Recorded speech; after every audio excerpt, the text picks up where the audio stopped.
Good evening, good afternoon, good morning, whatever.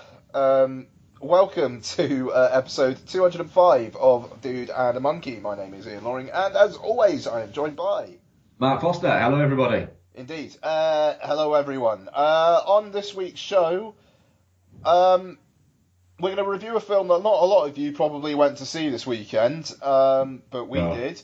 we did. It's the Katherine Heigl, Rosario Dawson starring female hysteria film, I suppose you could call it. Unforgettable. A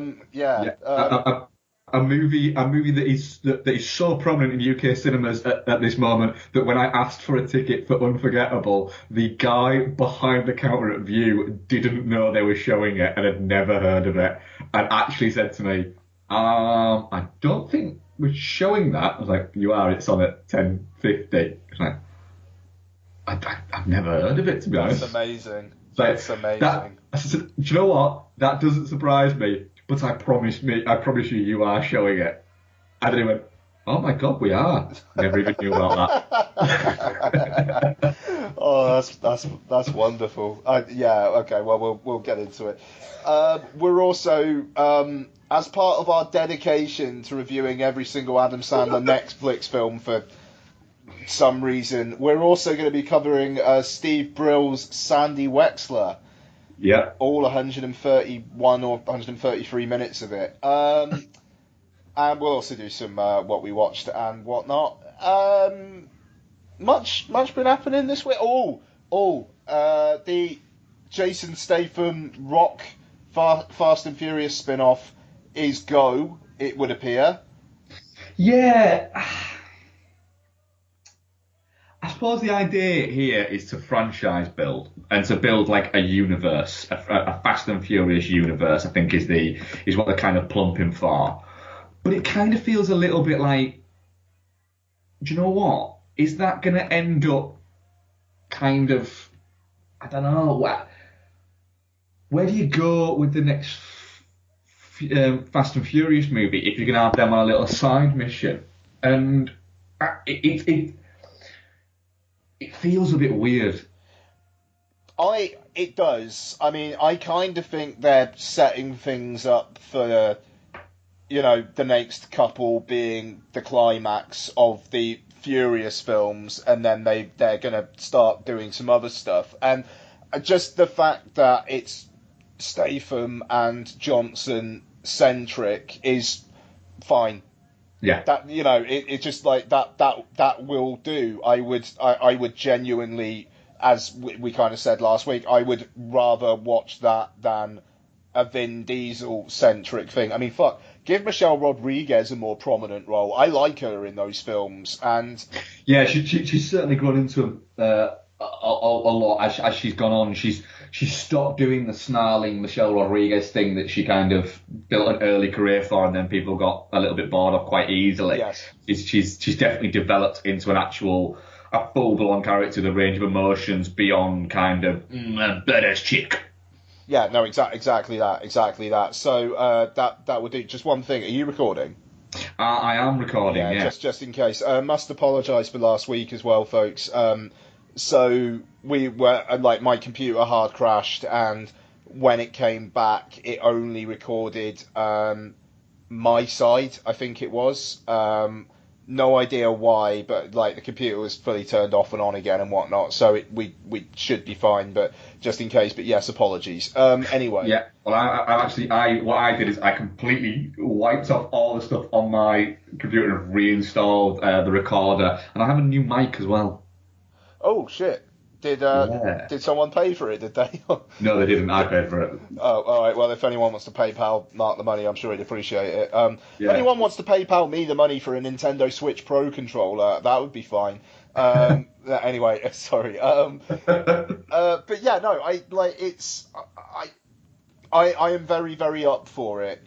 Considering it kind of seems like Diesel's a bit like, I don't want them being in my movie all that much, then fine. I'll just have him in that, and I'll be less interested in the next Furious film.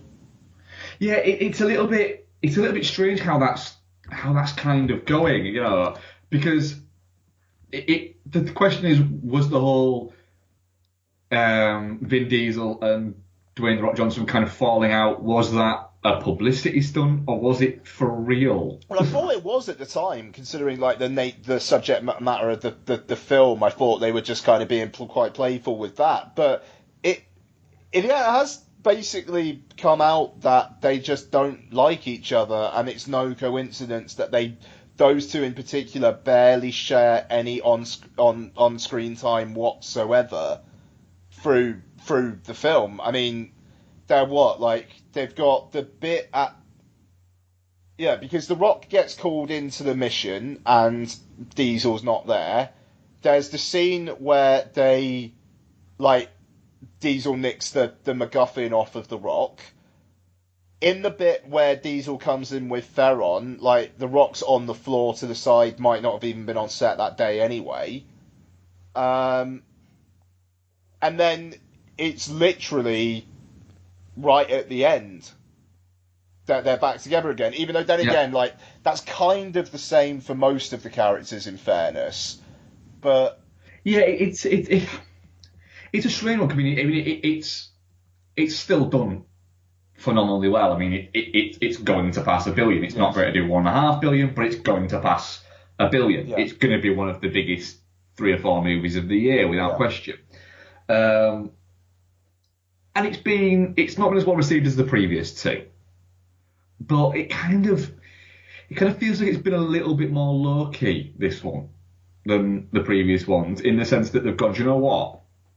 This is just going to make money. It seems a little bit like Dwayne Johnson's a bit more focused on, I want to save all of my going round and all my promo work for Baywatch. Yeah. And Vin Diesel's kind of not really. They've not been everywhere like they were with the last one. Mm-hmm. Mm-hmm. It seems to be it's just the name has kind of got it over that, and it is if Statham and Dwayne Johnson go off and do theirs together, is it going to cost $250 million? Probably not. But is it also going to end up affecting and muddying all the waters a little bit? It'll be interesting just to see how it all goes, really. Yeah, no, absolutely. I mean, it's if it means that they can spend a bit of time working on the next one as well, then maybe that's a good thing. Even though we both really liked Fate of the Furious. Yeah. So, but I don't know, just put them in space. I'm telling you, just put them in fucking space. What else has happened this week? Not much. No, not much. It's been a fairly quiet week, actually. I mean, there haven't even been that many trailers, I don't think, have come out, really. No, I actually don't think I could speak to a single one. I think I watched 2. The trailer for the Beguiled, the Sofia Coppola movie. Oh, yes, I had seen this previously, yeah. It looks interesting. Yeah. Looks interesting, yeah. I think from the trailer, it's either going to be, I'm going to really enjoy it, or it's going to bore the shit out of me. Uh-huh. It's one of those. And the trailer for Wakefield, the Bryan Cranston goes missing film. Have you seen anything about this? This looks quite interesting, actually. No, what is this? Bryan Cranston plays a guy called, I think, Dominic, or something, we'll call him Bill Wakefield. But anyway, Dan Wakefield, I think he's called. And he's a little bit sort of not quite sure where he's going in his life. He seems to have a very good life. He's married to Jennifer Garner for a start off, and has a nice house, family life, and everything like that. But decides he's going to disappear and go missing, and orchestrate going missing.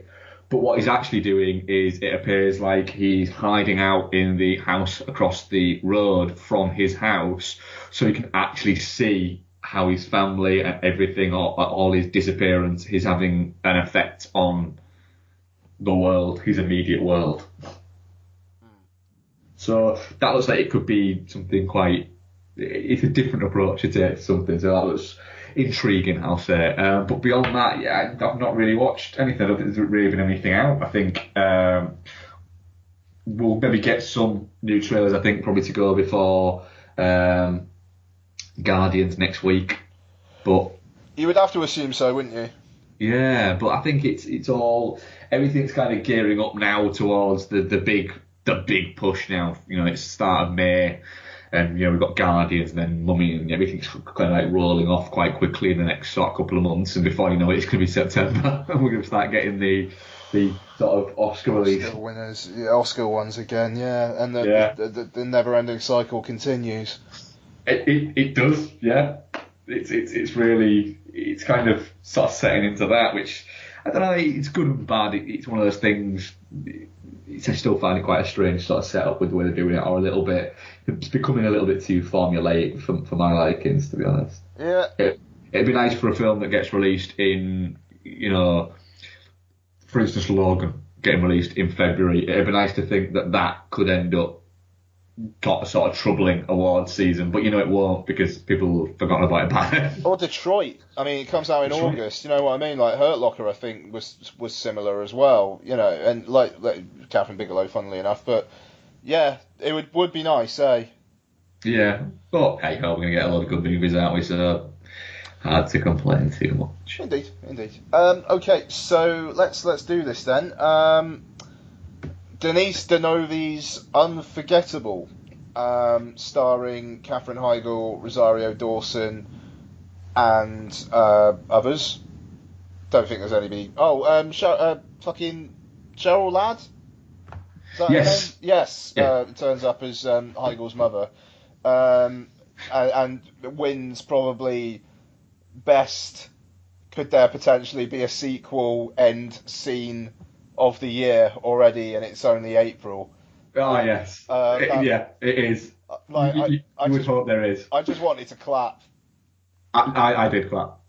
Yeah, no, okay, yeah, no, fair enough. Alright, so, story is, Rosario Dawson is moving in with her fiancé.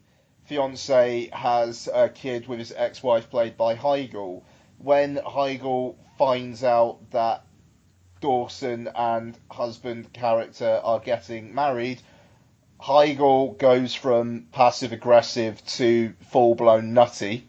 Yes, she does. And starts impersonating Dawson's character online to attract the attentions of an abusive ex. So, Unforgettable. Denise Denovi is a long-time producer, worked with Tim Burton quite a lot and did loads of other things, and took over the directorial reins from Amara Santi, director of Belle and A United Kingdom. So, it's a long-time producer in the director's chair. For a film which, well, let's just get into it. Mark, this I feel is in your wheelhouse. It is more in my wheelhouse than yours. I would say. I am a big fan of the erotic thriller. This movie feels like it. I'm really confused as to why this has got a wide cinema release. Yes. If this film was released 10 years ago, I could absolutely understand it because Katherine Heigl, nobody knew quite how much of an actual bitch and evil person she was, and Rosario Dawson's star was still quite high. Yes. But I don't understand that how this wasn't either just appeared on Netflix or wasn't straight to VOD. That's not me complaining, by the way. That's not me complaining. It's its story is very, very flimsy in so many ways. Heigl is fully on board. Rosario Dawson seems to be at points kind of about halfway through it. You could almost tell in a scene she's going, I feel like I should be above this. Yeah. But it's clear that I'm not. There's almost moments where she's thinking, and you're thinking she should be thinking about the scene or in the scene or in the moment, but you get an idea she's thinking, am I shit or is my agent shit? What happened? What has gone wrong in the past 10 years? And it feels a little bit like that for Rosario Dawson. And then all of a sudden, Katherine Heigl will burst in doing something mad. At points, this film should be called Just Forgettable. At points, it should be called The Wonderful World of Exposition. At points, it should be called, could somebody call a fucking ambulance? Seriously, that man is going to die if nobody calls an ambulance. If you both love him so much, call an ambulance. But it's an hour and 45 minutes, and I honestly defy anybody. No, it's not an hour and 45, an hour and 40 minutes. I defy anybody to be legitimately bored during it because it's not boring. Don't get me wrong. I'm not saying it's good. It's probably not, but enjoyable it most certainly is if you are willing to let yourself enjoy it. Yeah, if you're not, if you watch everybody who goes to watch this should watch the trailer first. Yeah. If you watch the trailer and go, yeah, it's not the movie for me, then do you know what? Don't watch it. Yeah. This movie is why trailers exist. Thor Ragnarok, no, don't even need a fucking trailer for it. Mm-hmm. It's wonderful that everyone can go, that's amazing, cannot fucking wait, it's great. But you were already going to go and see it anyway, so you don't actually really fucking need a trailer. Whereas Unforgettable, if you watch the trailer and go, do you know what, I'm fine with that. I am fine with watching that on a Thursday or a Tuesday evening on Netflix. That's fine. If you watch it and go, well, that looks shit, don't watch it. Don't watch it and then bleat on about how shit it is. Because do you know what? You were warned. You were warned by the trailer what this movie is about. I watched the trailer because you sent me it and went, fine, yeah, I'm all on board with that. And I was, and I enjoyed the shit out of it. Because this is a movie straight out of 1993. Without question. In 1993, this would have starred Sharon Stone and probably a young Julianne Moore or something like that. And I would have still really enjoyed it. I'd still be watching it now all these years later. Yeah. Okay. No, good stuff. No, that's good. I mean, let's just call it for what it is. It's not a good film. It's a terrible fucking film. It's a mess. But yes, it is. But as you say, very entertaining. Very entertaining. Now, I mentioned this on WhatsApp, and I need confirmation on this. Yeah. There is during the opening credits, there is a sequence of Rosario Dawson moving her stuff in a car, and she leaves with some stuff on a roof rack. Yeah. In between, I swear I'm remembering this correctly. There is a shot of the back of the car, and a bunch of her shit falls off. And the entire suitcase falls off and stuff falls out of it. I'm so glad I'm remembering this right. Can I point something else out, right? Everything that is in it is white. Everything that falls out of it is white. That's fun. Right. Which will come into what I think you're going to say in a minute. Okay, probably lends in. Yes, okay. So there's that shot, and then you see her driving up to their house with nothing on the roof rack. Now, I am convinced, because the thing is, it is never mentioned. It is never mentioned. I am convinced that they realised in the edit that they fucked up with her leaving and her getting there, and so had to put a shot in the opening sequence of shit falling off the roof rack to because they couldn't get the original location again. Yeah, so and that is without question what happened, because cinematography wise, it's shot by Kayla Deschanel. So it's shot by a prominent cinematographer. But the shots of the car moving when the roof rack's on it and when the roof rack's not on it as part of the credits, all the shots there are from above and are sweeping shots and moving shots round. When the shit falls off, it's literally just a shot from behind of a car with shit falling off the top. And like I say, it's like a couple of white tops and a bed sheet. Nobody, when you're moving cross country, thinks, ooh, I'm moving to my fiance's house that he lives in. I better pack all my bed sheets. You just don't, do you? I mean, so that's the thing. That is this film. Yes. It's just random shit happening, and people sat next to each other or people phoning each other to explain things that have happened in the past. To make up for things that, like, oh shit, that doesn't really make any sense, does it? Okay, we need a sequence where she sits down with her mate, and they just go through all this stuff about how she was actually psychotic when she was younger, even though, like, and it's like, right, I'm going to present this evidence, and then it never is. Yeah, it never even gets mentioned. You know, the other thing is, right, it's almost like the people didn't know that Facebook, nobody at some point has sort of mentioned to her great friend didn't go to her, hang on a minute, just out of curiosity, Julia, why are you on Facebook all of a sudden? Yeah. What? I'm not on Facebook. Oh, it's just you're coming up in people you might know? This is a very good point. I mean, it's and there's so many things, because Catherine Heigl sees her phone on the table and reads it, and sees they're getting married, so she takes the phone and then she gives it back by dropping it through his window. Who would go into work and just leave their car with the window up and down? There is that. There's so many. It's what I'm saying. It is so flimsy. I mean, it's an advert. It's an advert for iPhone as well, in a way, because getting files off your phone on an iPhone is an absolute fucking ball ache. Yep.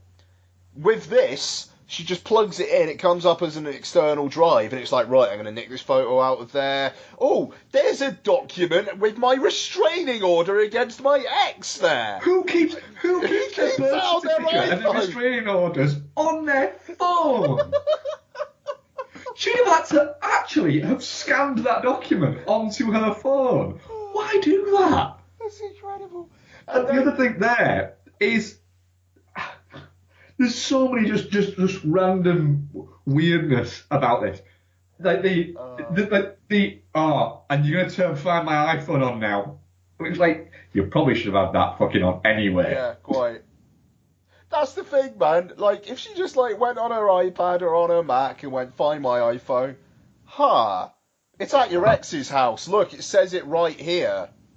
I told you Tessa was dangerous. Oh my God, like, it just, I don't know. I mean, and the thing is, and the whole erotic thriller thing, it's trying to do that in moments where, like, Heigl's, like, trying to make her jealous, and then she, like, takes him into the bathroom and fucks him, and then at the end she looks shameful, if that's acting or just, why am I in this, who knows. They both look like that was the most uncomfortable sex both of them had ever had. Yeah. After it, they were like, oh, I feel really icky now. Yeah, exactly. I feel really fucking icky. But again, that's not developed. Like, if again, it's just dropped. It's like the film chucks a load of balls in the air and doesn't just not catch them. It just wanders off. It does, and then picks up a lot of other balls and throws them up in the air, and then literally this film literally is a woman stood in the middle of just a ring of baskets of balls, and she's just throwing them up in the air and just not doing that with them. That's all this film is, and then it ends. This film is my kid juggling. It is. It's so fucking weird, but like I say, it does draw you in, and you are watching it going, what's going to do next? The fact that she comes in and, the whole... That's just dangerous, getting this psychotic boyfriend. And it actually gets quite brutal quite quickly. Yeah. I mean, I didn't think that I thought it was going to be... I didn't think it was going to go nasty that quickly. The fact that the ex so quickly just basically smashes her face into a cupboard. Yeah. And then she stabs him in the leg. And then it's the fact that Catherine Hahn kind of walks in and basically chews him out for not getting it right. Oh, that was brilliant. Isn't it like, well, you could have handled that so much better. Brilliant. Like, I mean, full credit to Heigl. It's the role she was born to play. It is, absolutely. And the fact that at one point the film tries to make you feel a little bit sorry for her by bringing in her mother and the grandmother figure to just be, essentially her, but older. And just, oh, well, clearly she had a horrible childhood growing up.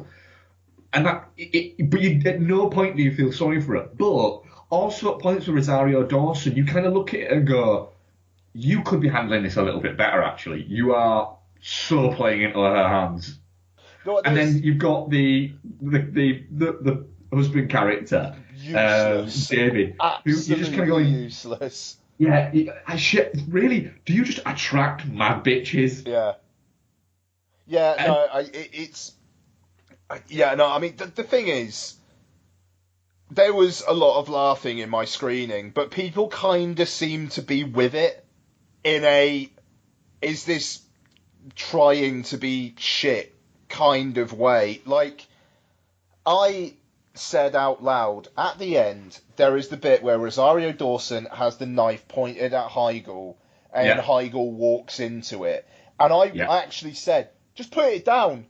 Yeah, because she should. And you mentioned me and said, look out for the moment where I said this. And I thought, as soon as she had the knife, it's this moment. Just put it down, sweetheart. Just put the knife. All you have to do there is put the knife down. But before that, I'm going, could somebody call an ambulance? Yeah, Seriously, could somebody call a fucking ambulance? She runs up, gets the kid, comes back downstairs, puts him in, then goes back down and wanders round. And I'm thinking, if you love this man that much, why are you not trying to call an ambulance beyond that one time that you tried and failed spectacularly at calling an ambulance? Because you could have just opened his car door, got his phone off the because you can see it on his dashboard, and just gone, can I get an ambulance to Crazy Tessa's house? They'd all have known where it was. And there you go. But no, she just wanders round, and then the police luckily turn up because, it's the phone line was cut off, so they have to send somebody.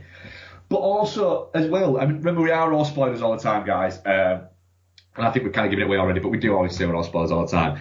But it is literally like, the police turn up and just kind of go, sorry we dropped the ball. I was thinking that. I'm pretty sure you'd have to investigate. It's a little bit. No questioning necessary. It's absolutely fine. Man with head injury said that you're fine. So, really sorry about that. We have got two dead bodies. One is the ex that you said was crazy, and your ex that you said was abusive, and they're both dead. And we've got your prints over both knives. And literally, you just left jail and you essentially are on bail for attempted murder or murder. But we didn't believe you half an hour ago and we have one dead body, but fair enough. We're going to go with that because of the head injury guy. So we'll forget about all that. That police officer is Chief Wiggum. Yeah. All she had to do in that interview was say, could you just do me a favour? Could you check the IP address from where that Facebook profile was set up from? And this is one who works for an online company. Yeah, I mean, the fact that she has no social networking presence and yet works for that particular company was quite staggering as well, I felt. Yeah, you'd think that she'd probably just change her name, and just do it like that. But it is, and it's like, they don't even check, they just go, we've got all this. I was just say, but that doesn't mean I set it up. Have you never fucking seen Catfish? Yeah, quite. And of course, Chief Wiggum wouldn't have seen Catfish. Then again, I mean, like, in all fairness, there's the watch and the lingerie and stuff like that. So it's not just the Facebook, but... So she took that. Because literally, she gets very quickly from being in the house to driving to the house. Yes! Thank you for reminding me. That's mental. Like, it's very quick, that. Because the doorbell rings. Yeah. And then she's out. And then Dawson maybe goes downstairs maybe 30 seconds later. And not only has the delivery person left, but she's also managed to, I assume, run like fuck to her car and then drive back again. out of the back of the house because the camera, which we're supposed to believe is First person. it's first person, is backing out from where Rosario Dawson's coming down the stairs, and she opens the door and then backs out, and then it's literally 15 seconds later she drives up. Yeah.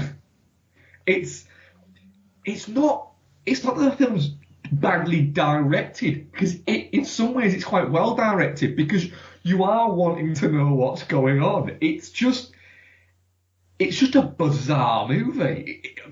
In every fucking sense, it's a bizarre movie. So at the end, does he literally just give up his business?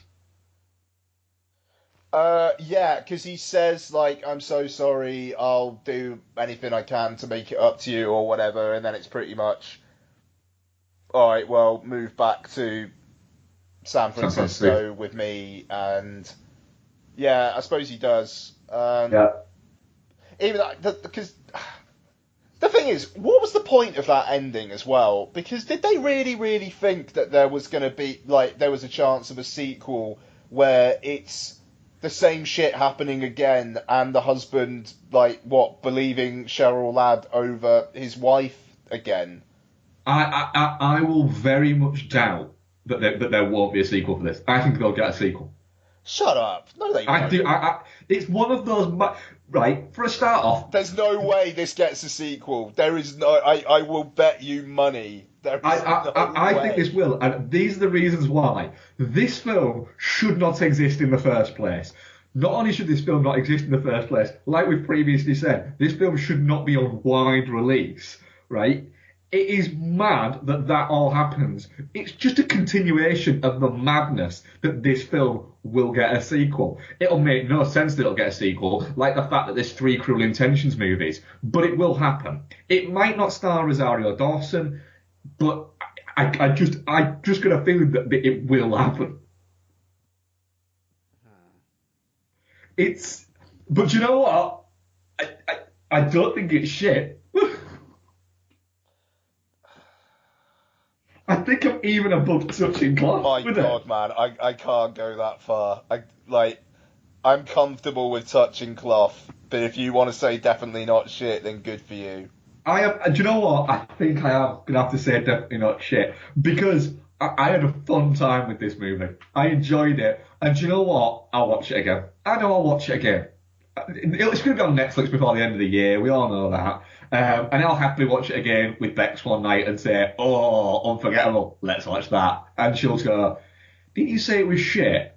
I'm like, "No, I said that it's probably shit, but I really enjoyed it." Okay.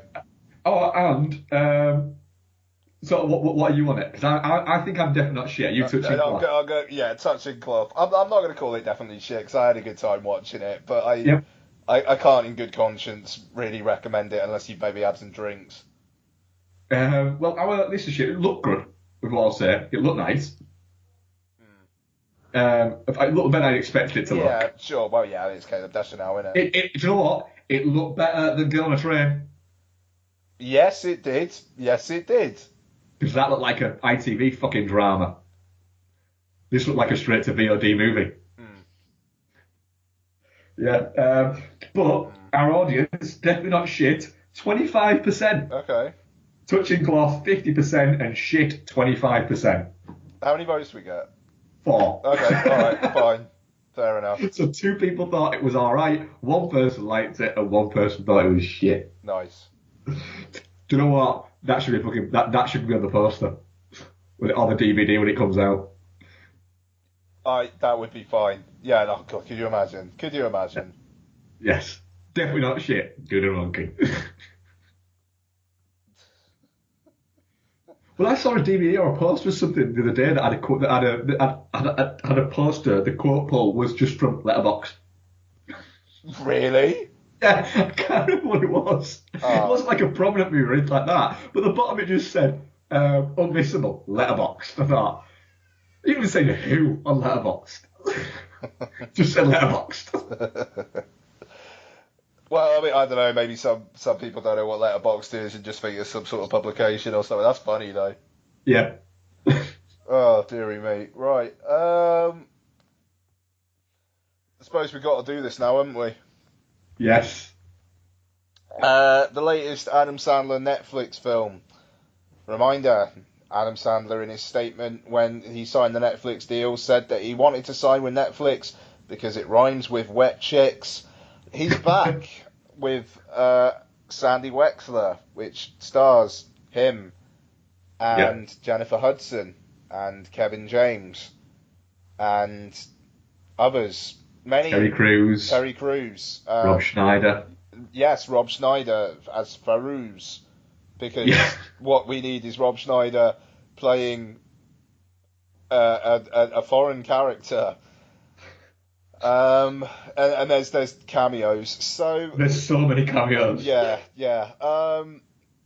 So Sandy Wexler is set in the 90s, and it's about the eponymous Sandy Wexler, played by Adam Sandler. He is an agent who is kind of shit, basically. He makes up stuff constantly, and proper bullshit artist, but his heart's in the right place. He discovers Jennifer Hudson's Courtney Clark, a singer at a kind of a theme park, who becomes a big star thanks to her voice, basically. And it kind of goes through the years as Courtney becomes big. Sandy and Courtney's relationship turns potentially romantic because everybody wants to see a 40s Jewish man get with Jennifer Hudson. And Sandy's got a big heart. He's got a big heart. Do you know what, Mark? He's got a big heart. He does have a big heart. He's got a big heart. Do anything for his clients. He'd do anything for his clients because he's got a big heart. Because they're family. They are they're family. So, Sandy Wexler is 2 hours 11 minutes long, or 2 hours 13 minutes long. Genuinely took me 6 days to watch it. It felt like 6 days watching it. Fucking hell. Right, Mark, kick us off. So I thought my chair had just broken, it hadn't. Wow, it's like 2 or 3 different movies that were being written at the same time. And all of them were like just under half done, so sure. Adam Sandler thought, fuck, I've got to do another Netflix film, haven't I? Fuck it, this. Oh, but it seems a little bit unwritten. We'll just make it up. Oh, I don't know that I'll cut it. I'll drag all my mates in. They won't give a shit. Netflix won't care if you can put Jennifer Hudson, Kevin James, Terry Crews, Rob Schneider, Nick Swanton, Arsenio Hall, Louis Guzman, Rob Reiner. Just so many people are in it. Quincy fucking Jones. Yeah. It goes... I'm not going to lie, I did laugh at a few points. I laughed pretty much consistently throughout the Beavis and Butthead prank phone call bit at the end. Yeah, okay, that fine, but that's because you got Mike Judge brilliant. Involved. Yeah, that was fantastic. The idea of the fact that you've got the last scene, because the whole premise is it's almost the film opens up with a load of these celebrities talking about their experiences of Sandy Wexler, and then as you go on, we're all spoilers all the time. As you go on to the end of the film, you find out that they're all talking because they're at Sandy's wedding. I'll be honest with you, I think I figured that out about half an hour in. Oh yeah, you figure out that it's something like that without question. But that's the reason why they're all there. And then the last shot of the wedding is it Judd Apatow sat with Mike Judge? Yeah. He's basically saying that, and these are like over the credits. The last thing before the credits sort of start rolling is him saying, Sandy was trying to get Beavis as a client, and I don't think it ever dawned on him that Beavis was a cartoon character and you can't represent a cartoon character. And then the credits start rolling, and you get, over the credits, you get Mike Judge prank calling Sandy Wexler as Beavis and then as Butthead. and basically chewing him out. And it's absolutely hilarious for anybody who actually appreciated Beavis and Butthead when they first were around. And I adored and still adore Beavis and Butthead to this day. And just whenever I hear the voices Beavis and Butthead, it does immediately make me start to laugh. But that is at the end. That is literally the credits are the funniest thing of this movie. And the only other thing that I laughed at, and I'm slightly ashamed to admit it, was whenever the house spoke to Sandy Wexler. Whenever Farouz, okay. Yeah, I laughed at those bits for some reason, and I don't know why. And of course, Pauly Shore. I laughed at Pauly Shore.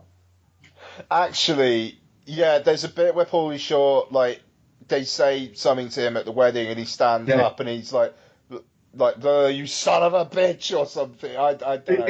Yeah, I think it's the, when they're going through all the people that she dated, and Pauly Shore's like, I dated her. Oh yeah. No, that's yeah.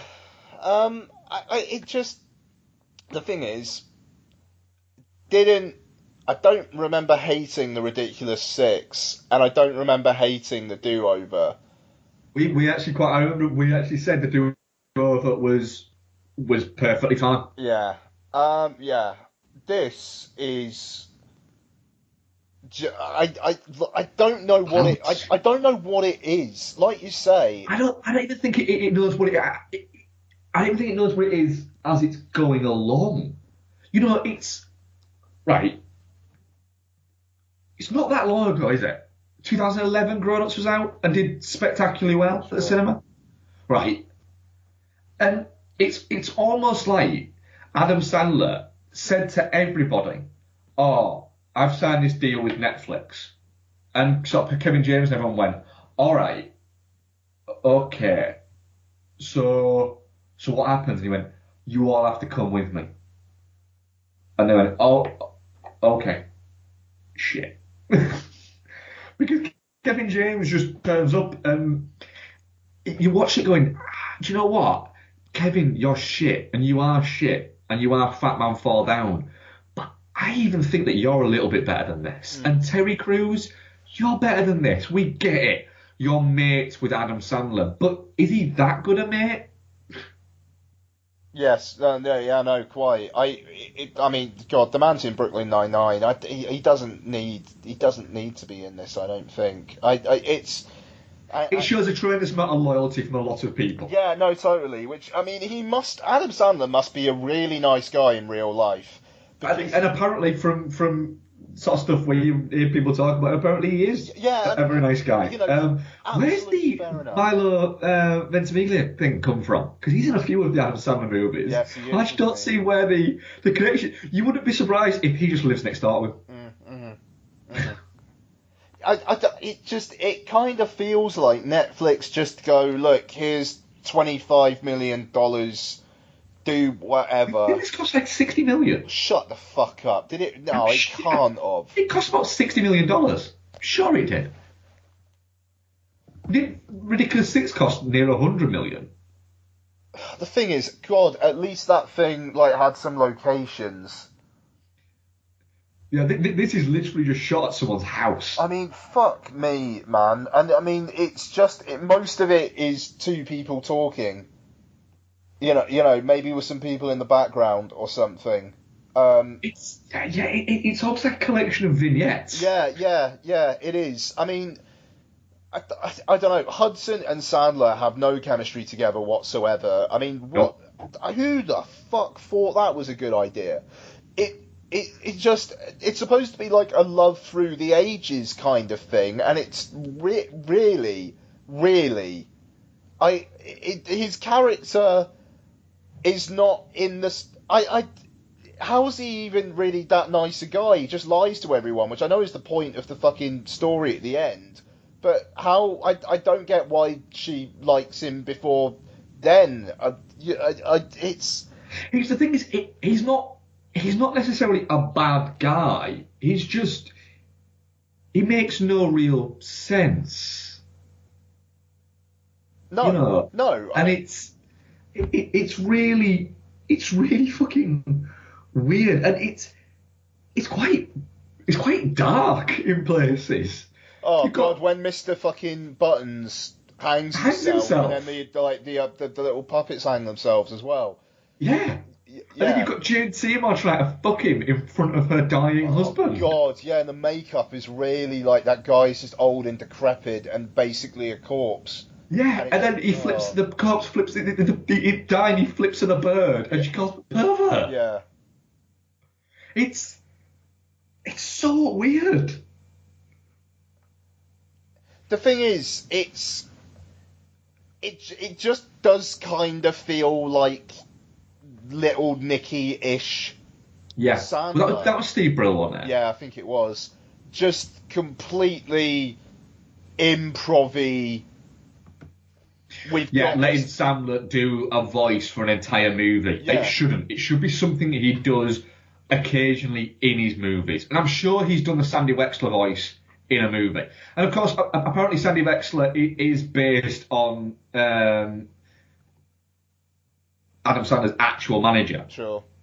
Um, and so I'm guessing his voice that's just Adam Sandler doing his over the top impression of his actual manager, and has just decided to do it like this. And his manager's But- got a thing for black women or something, so it's like, right, I'll write that in. Yeah, You know, I mean, you know, who knows? Because the thing is, Adam Sandler isn't really one to give himself super hot love interests in his films, or is do he? you not think he is a little bit? Is he? Think about it. Okay. Who was he married to in Grown Ups? Uh, Salma Hayek. oh, okay, yeah, all right. And then in Just Go With It, it was Jennifer Aniston. Jennifer Aniston and Brooklyn Decker. Oh God! All right, I take that back. Yeah, all right, fine. All right. You know, he's definitely got form for it. And I mean, don't get me wrong, Adam Sandler is a very successful, very charismatic guy, and he's not an offensively looking guy. You know, I reckon Adam Sandler, let's be honest, has got much more of a chance of getting one of those chicks than me or you does. Well, yeah, no, of course, yeah, of course, but in this film, he's not particularly good looking. No, And he's not particularly charismatic. It's so fucking weird. These films, because the thing is, there's another one out next year, I think, isn't there? Is it just another 5-film deal with them? Yeah, he has, yeah. He's doing, even though I think they were talking about it on Film Junk, like, one that he's got coming up is him and Chris Rock as dads whose kids are getting married to each other. And You see, that'd be fine. And I think the next one, isn't the next one they know about that one? that's not Netflix, is it? Yeah, it's Netflix. Oh, okay. Alright, well, I think that might not be part of his, like, I Happy don't think Madison arrangement, Mike. No, I don't think it's part of his Happy Madison ones. No, I think he just happens to be in it. But the thing is, we say all this, and Sandy Wexler's not very good. Let's just get that out of the way. And the reason why we're not talking that much about the film is not a lot actually happens in the film, Indeed. does it? It's kind of like it's 2 and a bit hours essentially, where I would say a good half an hour of that is just cameos talking at the camera, saying stuff. Yeah, you could easily say that. I mean, it's the fact that it's going through the ages, and I mean, there's that section where, I can't even remember. It feels like there's a section that it could have just been taken out, maybe between, where he kind of leaves her as his manager and before the she's drunk bit, and then they end up having sex.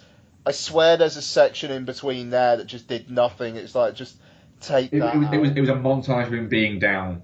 Yeah, okay. I think there's a couple of those, And there's also the moment where he hits a raccoon with a baseball bat and it explodes. and it explodes on him. Yeah, which also makes no sense because the other and the other guy's there anyway. It's like, why didn't he just do it? Yeah. I think that's to show that Sandy will literally do anything for his clients Yeah. because he's got a big heart. Yeah. And then the guy's having a heart attack, and so Kevin James uses him like a puppet. Okay, actually, that bit made me laugh. It made me laugh. Like when he's like really, really chewing them out, and it's like this guy's an animal, and he just fucking like just drops right at the end, Yeah, no, I mean okay, that bit was all right. But it was a good bit of inspired physical comedy though, like Weekend at Bernieing. Yeah. Like Adam Sandler's character while he's still alive. I don't know. There's a surreality to that which I quite enjoy. Yeah, and the fact that Kevin James' character goes along with it so easily because he knows that it'll be blowing his big shot. Yeah. And so it's kind of like, all right, yeah, we'll do that. It is a bit like that. I don't know. I find that the next one that arrives, I'll still look at it and go, oh shit, I'm still going to watch it though, and we'll still cover it on the show. You know what and I mean? It's not that we're covering on the show out of some kind of weird pact duty that we've made to it. It's because, do you know what? We wouldn't cover this if it was a cinema. We wouldn't go and see it at the cinema. But we know we're both going to watch it, so we might as well watch it and talk about it on the show. Yes, exactly. And the thing is, I mean, in the end of the day, 2 out of 3 of them haven't been as bad as I think they could have been for me. But this one, it just, Jesus Christ, put it in at under 2 hours. Yeah, if this film's 112 minutes, it's better.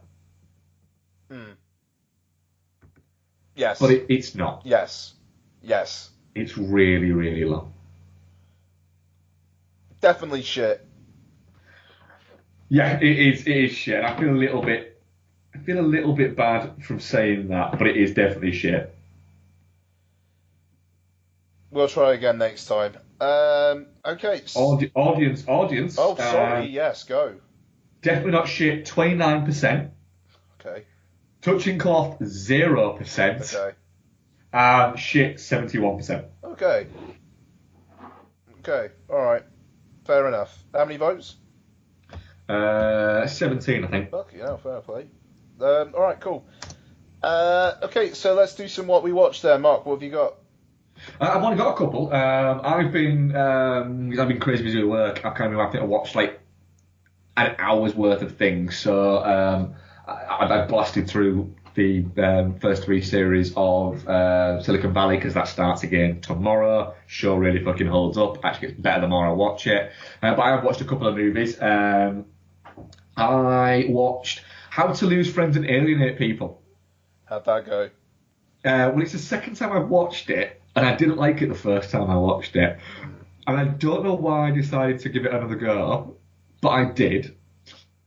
Didn't realise it was nearly 10 years old, this movie. But I actually kind of enjoyed it on my rewatch, to be honest. Oh, alright, okay. It's weird. I can see why it didn't do very well.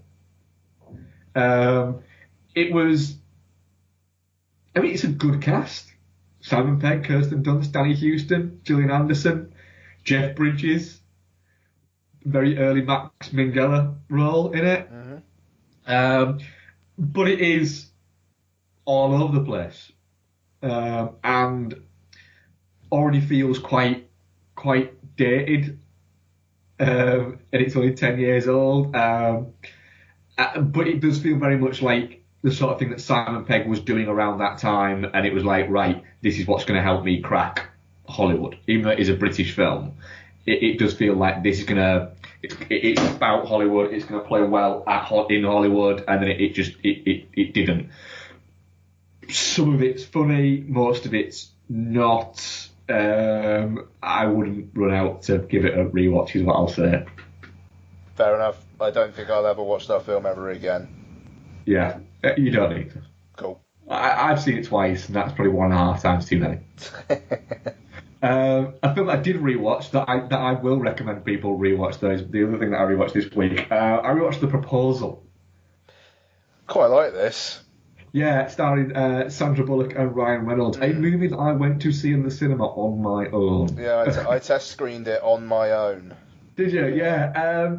Now it's Ryan Reynolds, so obviously I'd be interested. And I enjoy Sandra Bullock as a screen presence. I think she's got good comedic timing. She isn't afraid to make a fool of herself or make herself look silly.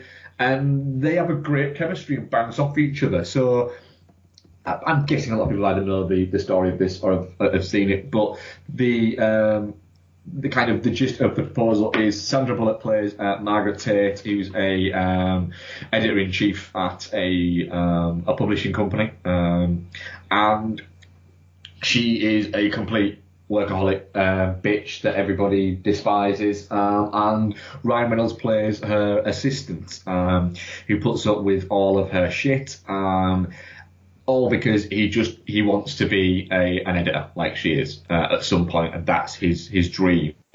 All of a sudden, Sandra Bullock gets news that she's being deported because she no longer has a working visa, so she's being deported back to Canada. So she tells her bosses that they don't need to deport her because she's actually getting married, and basically says that her and Ryan Reynolds are engaged and getting married because she knows that she can blackmail him by offering him a job as an editor if he goes along with this fake marriage. They then end up having to go to his grandma's birthday party. His grandma's played by Betty White, of course. And then she finds out that he's actually from a very well-off family in Alaska, described, I think, in the film as the Alaskan Kennedys. And then hilarity ensues as they, of course, fall in love in the old opposites attract thing.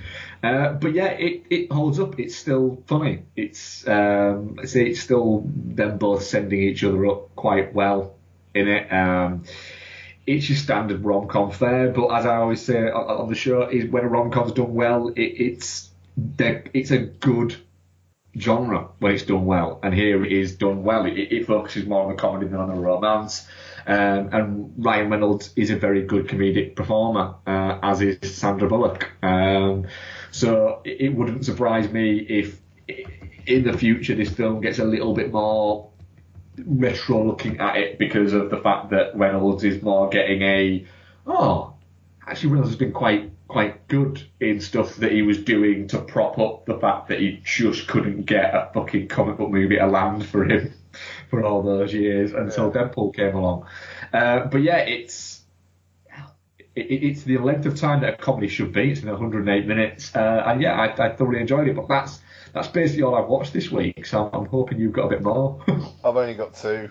Oh yeah, 2. Oh well. To be fair, we got a couple of emails, and one of them I think actually could be a bit of a discussion. So nice. Yeah. So I rewatched Guardians of the Galaxy, which ready for next week, which remains an awful lot of fun. You know, it manages to put off the whole kind of big third act, big thing falling to Sky, which I think a few Marvel films did around that period. Because I know I just had it in my head and it's gone now. Like Winter Soldier did that, and I want to say another did as well, maybe For the Dark World, but. For the Dark World did it, and Avengers 2 did it. Oh god, yeah, and Age of Ultron, it was an entire fucking country, wasn't it? Exactly. Yeah. So yeah, but they managed to kind of get away with that, because then it's Peter Quill trying to do a dance off to try and put off the fucking Ronan guy, whoever his name is, and I quite like that, and the whole them holding their hands together, and that the visual styling of that, where he's like, where they're holding their hands and he's absorbing the energy from the Infinity Stone. I quite like that visual. I'm looking forward to Volume 2. I'm ever so slightly wary, just because I am a little bit concerned that it's like, people fucking love Baby Groot. Let's have shitloads of Baby Groot. People love the retro soundtrack. Let's have a shitload of retro songs. Yeah, like they've basically gone, all of the things that made the first one great. Let's just do that, but more. And the first one was an hour and 45 minutes. The new one's about 2 hours 17. So that has me. That's long. Yeah, yes, it is. That has me nervous as well. We will see. It seems like the early word is good, but the early word on a lot of Marvel films are good, and then it kind of like slightly cools upon release. But we'll see. Gunn's already. Oh, that happened this week as well. Gunn announced that he's writing and directing the third one as well. Yeah. So Marvel obviously have faith, and we'll see. But the first one was such a bolt out of the blue, and it's kind of like, can they do that again? Hopefully they will. We'll find out. It's out in the UK next week, so we haven't got long. I'm looking forward to in Volume 2 in seeing when Stallone's going to appear, because he's in none of the marketing for it. I don't think, or I've not seen it in the marketing he's for not, it. No, and he's in none of the trailers for it. So is he a setup for the third one? that'd be fun. Yeah. Yeah, we'll see. I mean, Kurt Russell and Sylvester Stallone being in the same Marvel film together is kind of cool, I think, actually. But It is, yeah. I've been Tango & Cash in a Marvel movie. fucking right. Okay, and the last thing was I Spy for some reason. Don't fucking try to deny you didn't enjoy I Spy. No, I thought it was alright. I enjoyed it when I watched it. I watched it years ago. I think I watched it on a plane. It totally feels like a plane film, to be fair. Yeah, sure, I watched it on a plane, and I actually really quite enjoyed it. Yeah, there's the film is worth it alone for the scene where Eddie Murphy has like a visual feed of what Owen Wilson can see in his eye, and like Owen Wilson can hear him as well, and Owen Wilson is being come onto by Famke Janssen. And Eddie Murphy is kind of like talking like all the stuff he'd do to her in Owen Wilson's ear, and like what to say to her, and it's a hell of a scene. And I don't know, it's just like Eddie Murphy's kind of like going off on one and just going like, smack that ass, smack that ass. It's brilliant. So yeah, I had a good time with that. Wasn't there a sequel? Not with those two in it. I don't think. If there was, I'll watch it. Am I thinking of something else that got a sequel? Am I thinking of Rush Hour? Yeah, Rush Hour 3 fucking films. Really? I've never seen a Rush Hour movie. Rush Hour 3, Roman Polanski's in it. He's like a cop that What? it's not like a cameo either. Like he's actually a role in the film. Never seen Rush Hour 3. I saw the first two, but yeah. Actually, that's all she wrote for me as well. It's not like I've even... What the fuck else have I been doing? I've been playing Final Fantasy 15, that's what I've been doing. Anyway, right. Yeah. Yeah. Good. Yeah, it's feels like a boy band simulator, except it's like a prince and his bodyguards. I started playing Zelda again as well. Because 40 hours wasn't enough, apparently. Like, I haven't started it over again. Like, I'm just kind of like doing doing the world a bit more. That game's fucking awesome. And Mario Kart's out next week, and that's going to be great. I love my Switch. It was such a fucking good purchase. Anyway, I don't mean that sarcastically. Right, emails.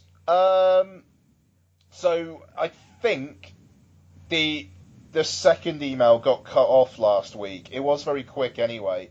So we'll just redo it. John Dangerfield, what are your cinematic snacks of choice? Keep up the good work, lads. Your Sunshine episode was a sublime listening experience. Thank you, John. A chicken and bacon sub roll from Tesco during the trailers, and then just a drink during the film is usually how I do.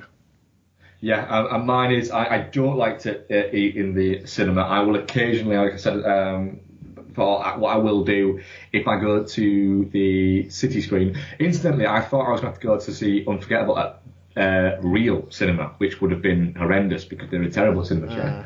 And that's Real, where the last time I went to Real was when I covered the Green Hornet, with yourself and Jordan on Heroes. That was the last time I went to Real. And the film, I remember this because the film started at 12:15, not at 11:45, and I was still stood outside at 11:55, knocking on the door, and a guy answered the door and said, "Oh, we don't open until 12." And I was like, "That's funny, because the film that I'm coming to see was listed to start at 1:45. And he's like, "Oh yeah, is it Green Hornet?" I was like, "Yeah." He said, "Yeah." I was like, "Why are you saying yeah?" And he's like, "Yeah, it starts at 11:45. Like, but you don't open until 12. "Oh yeah, but there's like 20 minutes of trailers, so you'll get in for the film." That's mental. I was like, "Can I come in there?" He went, "Yeah, in like 2 minutes at 12 when we open." And he genuinely walked off. And then came back 2 minutes later off the door and went, and I walked up to the counter and just went, "Can I?" And I went to give my money, and he went, "What are you coming to see?" I was like, I just said a minute That's ago. great. That's great. Yeah, there was 2 people in that screening, and the other guy, it's a massive screen as well, screen 1 at the Real in York. The other guy came and sat down next to me, and there was 2 of us, and it's like 400-500 seats. Yeah, that's fucking standard, isn't it? Like, So I turned around and went, "Yeah, no, not happening, mate." And I moved. dearie me. But anyway, I ended up going to see a view. But anyway, if I go to City Screen, I'll get the Joe and Steph Pretentious Popcorn. I do like the coffee and caramel flavour. But other than that, it is, depending on how I'm feeling, it'll either be a large latte. This morning was a large latte one, or a vitamin water. And as I've said before, it'll be any flavour, because they all taste exactly the fucking same. I don't start drinking my drink unless it's a coffee until an hour before the end of the movie, because that's how long I know that my tiny girl bladder will be able to last. Solid. Yeah.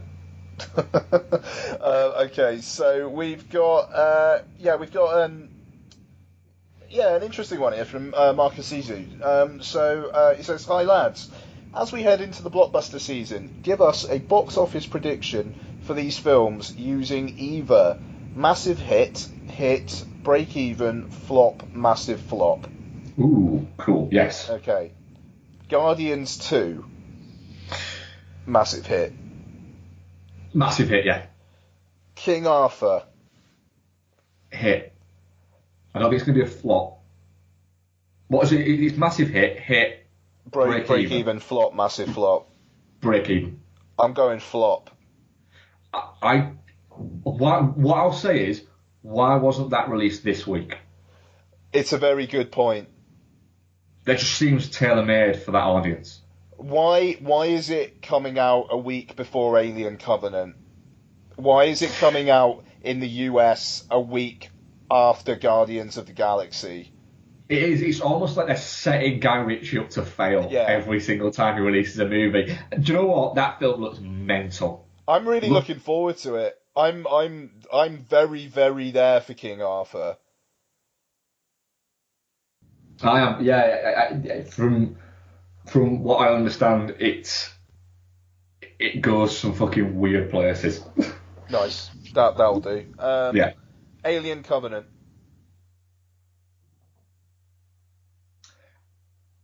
Right. So how much did Alien Covenant cost? Yeah, it's totally going to depend on that, isn't it? Yeah, because if that cost under 100 million, I'm going to say massive hit. Yeah, I think that's fair. But if that costs anything... It's going to be closer to 200, that thing. Let's see if we can find out. There's no budget listed on... What is it?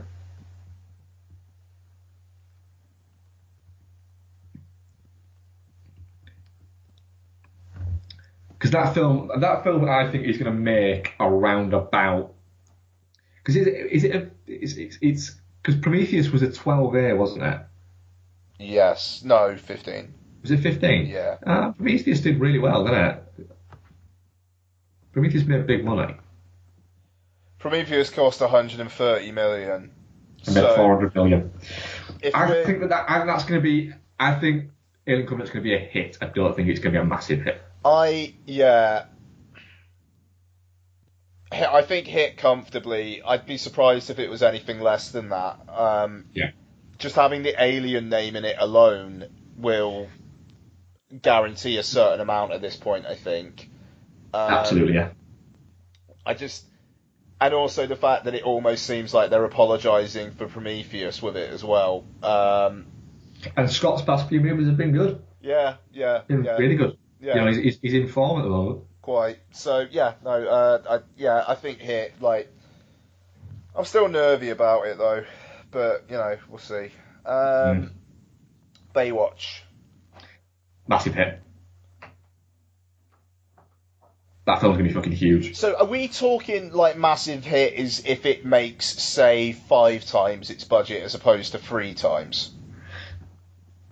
I would say, yeah. Okay, massive hit then, yeah. That film probably cost, what, 125 million, I'd say? Yeah, it's looking around 100, isn't it, really, you'd think, so... Yeah, it's gonna be about sort of 125, somewhere between 100 and 150 million. Yeah. That film's easily going to do 500 million. Sure. Yeah, I'm comfortable with that. Yeah. Wonder Woman.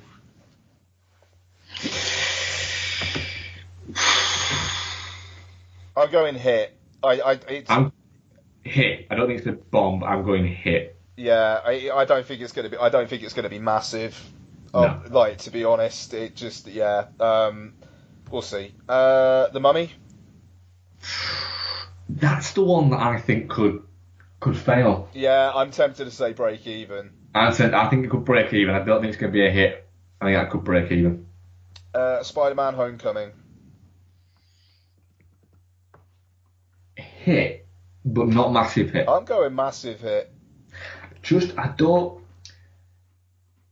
don't think as many people are as versed in the fact that this is now Marvel's property and it's not somebody else's property. I don't think anywhere out of the geekverse and everything like that cares or even knows. So to them, it's just, fuck, is it? I think there's going to be a little bit of is this another Spider-Man movie with another different Spider-Man? There's going to be a little bit of that to it, I think. Yeah. I don't know. I don't think it's going to fail or flop or anything like that. But I do think it's going to be. It's not going to be quite the spectacular fucking Homecoming that everybody's kind of expecting. I think it's the least grossing of all the Marvel films this year, which is mental because it's a Spider-Man film. But yeah, I still think it's a massive hit. I think they're free for free box office again this year. Well, I say again, it's the first year the Marvel Studios are doing 3 in a year, and it seems to be what they're doing going forward as well. So yeah. Okay, Pirates 5.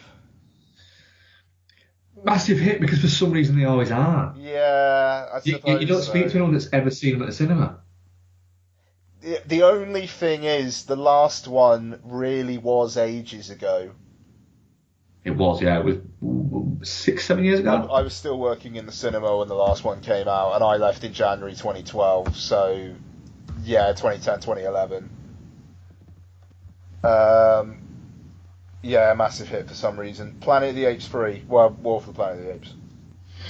I think this is the one that could be really, really fucking good, but be a bit of a flop. Okay, I'm going to say hit. I don't think it's massive, but I'm comfortable with that. Yeah. Dunkirk. Break even. I don't think people. It's a hard sell. A war movie in the middle of summer without a proper big fucking star. I think it's a bit of a. I don't know. Interstellar was a hit. It wasn't a massive hit. It was a hit. So I think this could be the one where it makes easily enough to make it worthwhile, and for the studio to look at it and go, look, we can keep giving.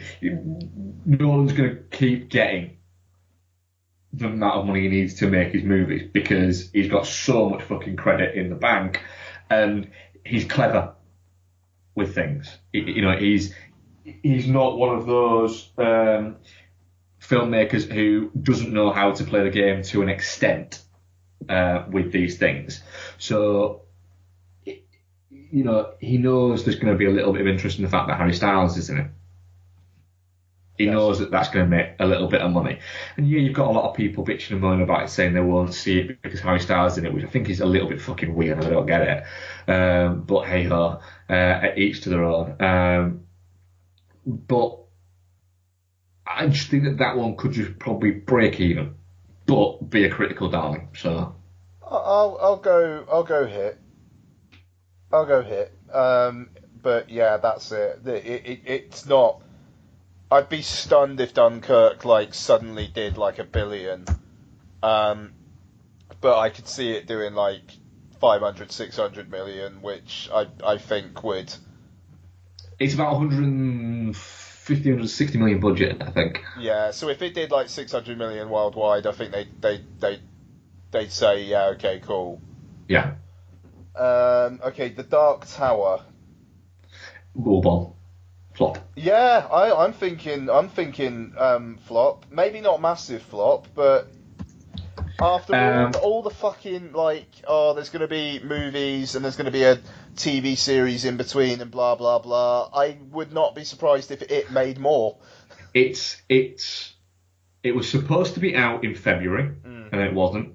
Then it was supposed to be out in March and it wasn't. Now it's coming out in August, I believe, in the States, but I don't think there's an actual release date properly scheduled yet for the UK. And there hasn't been a single trailer. And there's not been a single trailer. Apparently, the reason why, because Becky has been following this quite extensively, apparently the reason why there was no, there's been no trailer so far and why it got put back is because the studio decided that they wanted to put more money into it and change the effects in it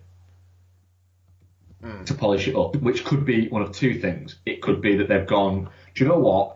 There's a better movie here, and us throwing another 15, 20 million at it will polish it up a little bit. Yeah. You know, there's a better movie than we expected. Or it could be, this was a fucking disaster. We need to do reshoots. We'll say that it's to do with, what is it?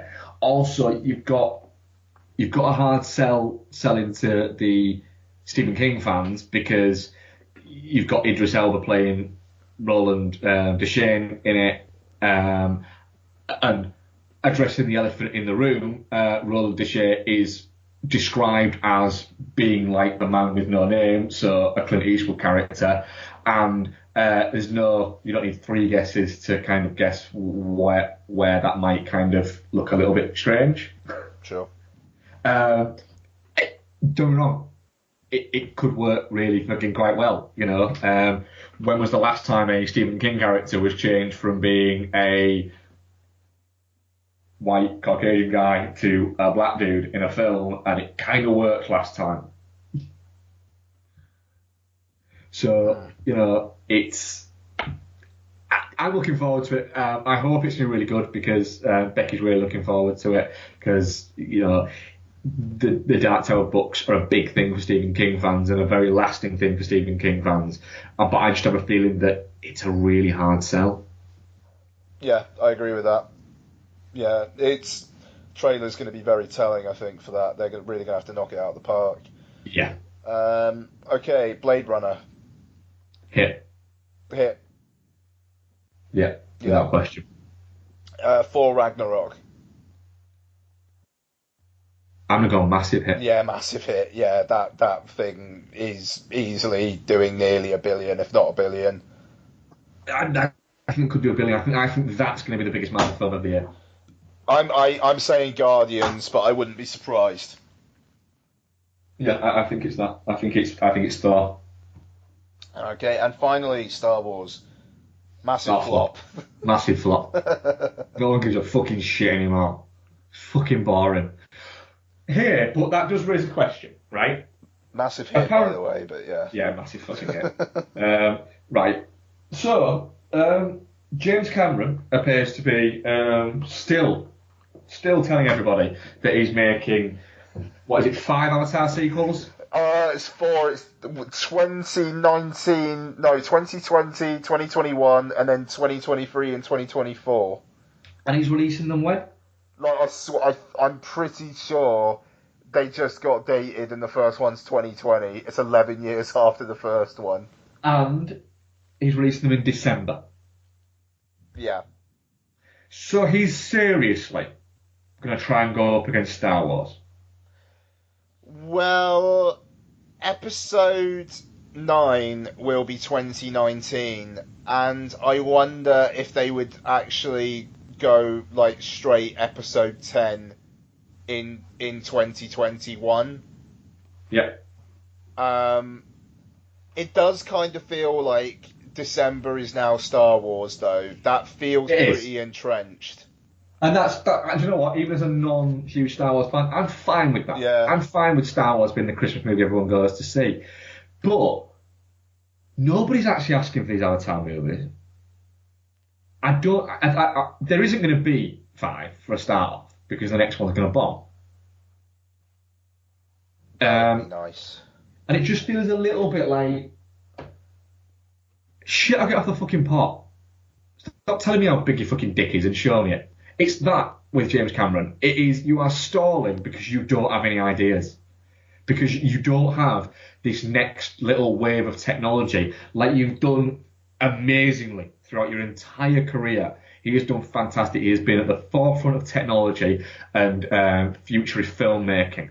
That is why every movie he has made since, Aliens, has been the most expensive movie of all time at the time. The Abyss. Then, fucking shooting underwater and shooting around water in amazing, that was incredible. Then you had T2. Then you had True Lies. Then you had Titanic. Then you had Avatar. The guy, you cannot, his storytelling might be hackneyed and terrible, and it is. But as a filmmaker, the guy is a fucking force. Yeah. Give us something else. No one gives a shit about your little fucking blue planet. But if you decided to go, do you know what? Fuck it. You want to get people excited? Go, fuck it.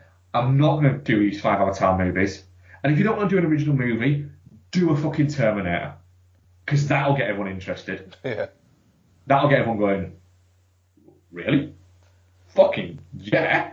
Whereas now, you're sounding a little bit like the fucking drunk at the Hollywood bar going, I'm going to do another Avatar movie and it's going to be the biggest movie in the world. Everyone's going, yeah, I'm going to put it up against Star Wars because I don't like Chewbacca as a dick. And he's like, just, alright, do it or shut up about it. It's true. Yeah. I mean, it's they've got that Avatar land kicking off in like one of the Disneylands or something, and it kind of feels like they are trying to still keep it out there. And in the end of the day, I'd like never write off Cameron, I suppose, but it does. Oh, it is that, yeah. It does feel like what like how is it taking this long? Yes. They are incredibly complicated projects, and you're giving yourself like 3.5 years to actually do it. But you must have started writing this several years ago now. Mm.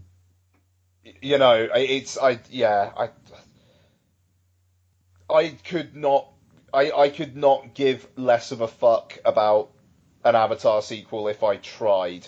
The fact that there are 4 of them is just insomnia-inducing to me.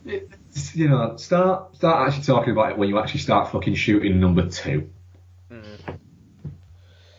Okay, so that is going to do it for this week's show. Next week... We have one question. Oh my god, yes, okay, yes, of course we do. The Ginger Prince TGP 73. Yes, my apologies.